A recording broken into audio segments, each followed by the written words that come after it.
ಹನಿಮೂನ್ಗೆ ತೆರಳಿದ್ದ ಜೋಡಿಗೆ ನರಕ ದರ್ಶನ ಆಗೋಗಿದೆ. ಹನಿಮೂನ್ಗೆ ತೆರಳಿದ್ದಂತವರ ಮೇಲೂ ಕೂಡ ಉಗ್ರರು ದಾಳಿ ನಡೆಸಿದ್ದಾರೆ. ನವ ವಿವಾಹಿತ ದುರ್ಮರಣ ಹೊಂದಿದ್ದಾರೆ. ಮುಸ್ಲಿಂ ಅಲ್ಲ ಅಂತ ಗೊತ್ತಾಗ್ತಾ ಇದ್ದ ಹಾಗೆ ಗುಂಡಿನ ದಾಳಿ ಮಾಡಿದಾರಂತೆ. ಗಂಡನ ಶವದ ಮುಂದೆ ಕುಳಿತು ಪತ್ನಿ ಗೋಳಾಡ್ತಾ ಇದ್ರು.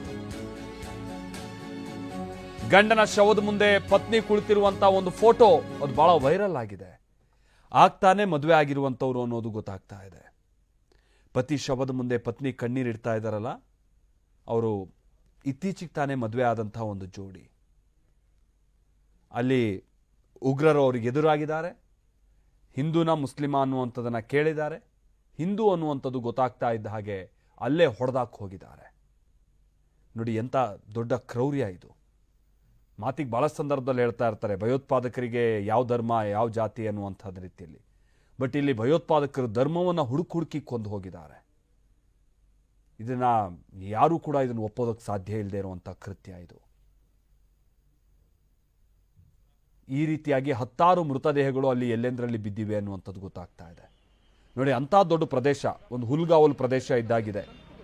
ಅಲ್ಲ ಅಕ್ಕಪಕ್ಕದಲ್ಲಿ ಆ ಭಾಗದಲ್ಲಿ ಬೆಳೆಯುವಂಥ ಮರಗಳು, ಅಂತಹ ಮರಗಳು ಅಥವಾ ಕಾಡು, ಅದರಿಂದ ತತ್ಕ್ಷಣಕ್ಕೆ ನುಗ್ಗಿ ಬಂದಿದ್ದಾರೆ. ಇಲ್ಲಿ ನುಗ್ಗಿ ಬಂದಂಥವರೇ ಅಲ್ಲಿದ್ದಂಥವ್ರನ್ನ ಹುಡುಕಿ ಹೊಡೆದಿದ್ದಾರೆ ಅಂತ. ಅಂದರೆ ಅಲ್ಲಿದ್ದಂಥ ಉಗ್ರರಿಗೆ ಟೈಮ್ ಇತ್ತು, ಯಾರನ್ನು ಹೊಡಿಬೇಕಿಲ್ಲಿ, ಯಾರನ್ನು ಹೊಡಿಬಾರ್ದು.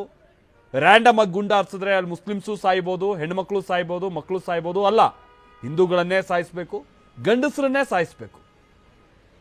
ಇದನ್ನೆಲ್ಲ ಅವ್ರಿಗೆ ಹೆಕ್ಕಿ ಹೊಡೆಯೋದಕ್ಕೆ ಟೈಮು ಕೂಡ ಭಾಳಷ್ಟಿತ್ತು. ಹಾಗಾದ್ರೆ ಎಲ್ಲಿ ಹೋಯ್ತಲ್ಲಿದ್ದಂಥ ಭದ್ರತೆ? ಯಾಕಲ್ಲಿ ನಿರ್ಲಕ್ಷ್ಯ ಆಯಿತು? ಯಾಕಂದರೆ ಜಮ್ಮು ಕಾಶ್ಮೀರಕ್ಕೆ ತೀರಾ ಇತ್ತೀಚೆಗೆ ಹೋದಂಥವ್ರು ಎಲ್ಲ ಹೇಳ್ತಾ ಇರ್ತಾರೆ, ಎಲ್ಲಿ ಹೋದ್ರೂ ಸೆಕ್ಯೂರಿಟಿ ಫೋರ್ಸ್ ಇರುತ್ತೆ, ಸಿಬ್ಬಂದಿ ಇರ್ತಾರೆ, ಸೇನೆಯವರು ಇರ್ತಾರೆ ಅಂತ ಹೇಳಿ. ಬಟ್ ಅಂತ ಜನ ಸೇರುವಂಥ ಅಷ್ಟು ಜಾಗದಲ್ಲಿ ಅದು ಕೂಡ ಕಾಲ್ನಡಿಗೆ ಮುಖೇನವಾಗಿ ಹೋಗಬೇಕು. ಯಾರಿಗೂ ಅಲ್ಲಿಂದ ಎಸ್ಕೇಪ್ ಆಗೋದಕ್ಕೆ ಟೈಮ್ ಕೂಡ ಇಲ್ಲ. ಅಂತ ಸ್ಥಳದ ಕಡೆ ಯಾಕೆ ನಿರ್ಲಕ್ಷ್ಯ ಆಯಿತು? ಯಾಕೆ ಯಾರೂ ಇರಲಿಲ್ಲ? ಸದ್ಯ ಈಗ ಜಮ್ಮು ಕಾಶ್ಮೀರದ ಕಡೆಗೆ ಕೇಂದ್ರ ಗೃಹ ಸಚಿವ ಅಮಿತ್ ಶಾ ಹೊರಡ್ತಾ ಇರುವಂಥದ್ದನ್ನ ನೋಡ್ತಾ ಇದ್ದೀವಿ. ದೇಶ ಇದನ್ನು ಬಹಳ ಗಂಭೀರವಾಗಿ ಪರಿಗಣಿಸಬೇಕಾಗಿರುವಂಥದ್ದು ಸಂಗತಿಯಾಗಿದೆ. ಭಾರತದ ಮುಕುಟಮಣಿಯಲ್ಲಿ ಇನ್ನೂ ಈ ರೀತಿಯಾದಂಥ ದುಷ್ಕೃತಿಗಳು ಉಗ್ರರಿಂದ ಆಗ್ತಾ ಇದೆ ಅಂತ ಅಂದ್ರೆ ಏನರ್ಥ? ಇದು ಎಲ್ಲಿ ಫೇಲ್ಯೂರ್ ಆಗಿದ್ದೀವಿ? ತೀರಾ ಇತ್ತೀಚೆಗೆ ತಾನೇ ನಾವು POKನ ಮತ್ತೆ ವಶಕ್ಕೆ ಪಡಿತೀವಿ ಅನ್ನುವಂಥ ರೀತಿಯಾಗಿ ಭಾರತದ ಕೆಲ ಸ್ಟೇಟ್ಮೆಂಟ್ಸ್ ಅನ್ನ ನಾವು ನೋಡ್ತಾ ಇದ್ದೀವಿ. ಸೊ ಜಮ್ಮು ಕಾಶ್ಮೀರವನ್ನ ಭಾರತ ಹೇಗೆ ಹ್ಯಾಂಡ್ಲ್ ಮಾಡ್ತಾ ಇದೆ ಅನ್ನುವಂಥದ್ದನ್ನು ಕೂಡ ತೆಗೆದುಕೊಳ್ಳುವಂಥ ಬಹಳಷ್ಟು ನಿರ್ಧಾರಗಳಲ್ಲಿ ನಾವು ಗಮನಿಸ್ತಾ ಇದ್ದೀವಿ. ಅದನ್ನು ಮೀರಿಯೂ ಕೂಡ ಹೀಗೆ ಬಂದು ರಾಜಾರೋಷವಾಗಿ ಹೊಡೆದು ಹೋಗಿದ್ದಾರೆ ಅಂತ ಅಂದ್ರೆ ಏನರ್ಥ ಇದು? ಇಲ್ಲಿ ಮೃತಪಟ್ಟಂತವ್ರ ಸಂಖ್ಯೆ 20 ಕ್ರಾಸ್ ಆಗಿದೆ ಅನ್ನೋದನ್ನ ಈಗ ತಾನೇ ಹೇಳ್ತಾ ಇದ್ನಲ್ಲ, 27ಕ್ಕೆ ಏರಿಕೆ ಆಗಿದೆ ಅನ್ನೋದು ಗೊತ್ತಾಗ್ತಾ ಇದೆ.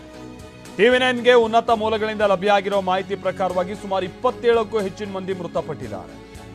ದಾಳಿಯಿಂದ ಸಾವಿನ ಸಂಖ್ಯೆ ಕ್ಷಣಕ್ಕೂ ಏರಿಕೆ ಆಗ್ತಾ ಇದೆ.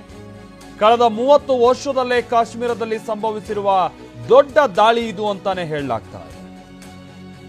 30 ವರ್ಷದಲ್ಲೇ ಸಂಭವಿಸಿರುವಂತ ದೊಡ್ಡ ಅಟ್ಯಾಕ್ ಇದು ಅಂತ. ಈಗ ಆ ದೃಶ್ಯ, ಆ ಫೋಟೋಸು, ಇದೆಲ್ಲ ಆ ದಾಳಿ ಸಂದರ್ಭದ ಭಯಾನಕತೆ ಹೇಗಿತ್ತು ಅನ್ನುವಂತ ಹೇಳ್ತಾ ಇವೆ. 1, 2 ಅಂತ ಹೇಳಿ ನಂಬರ್ ಆಗ್ತಾ ಹೋದ್ರು ಕೂಡ ನಮ್ಮ ಕಣ್ಣಿಗೆ ಬೀಳ್ತಾ ಇತ್ತು ಬಹಳಷ್ಟು ಮಂದಿ ಅಲ್ಲಿ ಮೃತಪಟ್ಟಿದ್ದಾರೆ ಅನ್ನುವಂಥದ್ದನ್ನ. ಈಗ 27ಕ್ಕಿಂತ ಹೆಚ್ಚಿನ ಮಂದಿ ಅಲ್ಲಿ ಸಾವನ್ನಪ್ಪಿದ್ದಾರೆ ಅನ್ನುವಂಥದ್ದು ಗೊತ್ತಾಗ್ತಾ ಇದೆ. ಎಲ್ಲಿಯವರು ಏನು ಎತ್ತ ಅನ್ನುವಂಥದ್ದು ಗೊತ್ತಾಗಬೇಕಿದೆ. ಅನ್ಫಾರ್ಚುನೇಟ್ಲಿ ಕರ್ನಾಟಕದವರು ಕೂಡ ಬಹಳಷ್ಟು ಮಂದಿ ಹೋಗಿದ್ದಾರೆ, ಆ ಟೈಮ್ನಲ್ಲಿ ಇದ್ರು. ಈಗ ಆಲ್ರೆಡಿ ಮಂಜುನಾಥ್ ಅನ್ನೋರು ಮೃತಪಟ್ಟಿದ್ದಾರೆ ಅನ್ನುವಂಥನ್ನ ಸ್ವತಃ ಅವ್ರ ಪತ್ನಿನೇ ಕ್ಲಾರಿಫೈ ಮಾಡಿದ್ದಾರೆ, ಖಚಿತಪಡಿಸಿದ್ದಾರೆ. ಇನ್ನೂ ಶಿವಮೊಗ್ಗದವರು ಬಹಳಷ್ಟು ಮಂದಿ ಹೋಗಿದ್ದಾರೆ ಅಂತ ಹೇಳಿ ಮಂಜುನಾಥ್ ಅವರ ಫ್ಯಾಮಿಲಿ ಕಡೆಯವರು ಹೇಳ್ತಾ ಇದ್ದಾರೆ. ಅದರ ಜೊತೆಗೇನೆ ಕರ್ನಾಟಕದ ಇತರ ಭಾಗಗಳಿಂದನೂ ಈ ಬೇರೆ ಬೇರೆ ತರಹಂತ ಏಜೆನ್ಸಿಗಳ ಮುಖೇನವಾಗಿ ಹೋದಂಥ 100 ಮಂದಿ ಇದ್ದಾರೆ ಜಮ್ಮು ಕಾಶ್ಮೀರದಲ್ಲಿ. ಅದರಲ್ಲಿ ಈ ಸ್ಪಾಟ್ನಲ್ಲಿ ಯಾರ್ಯಾರಿದ್ರು, ಈ ಅಟ್ಯಾಕ್ ಆಗೋ ಟೈಮ್ನಲ್ಲಿ ಇನ್ನೇನೇನು ಅನಾಹುತ ಆಗಿದೆಯೋ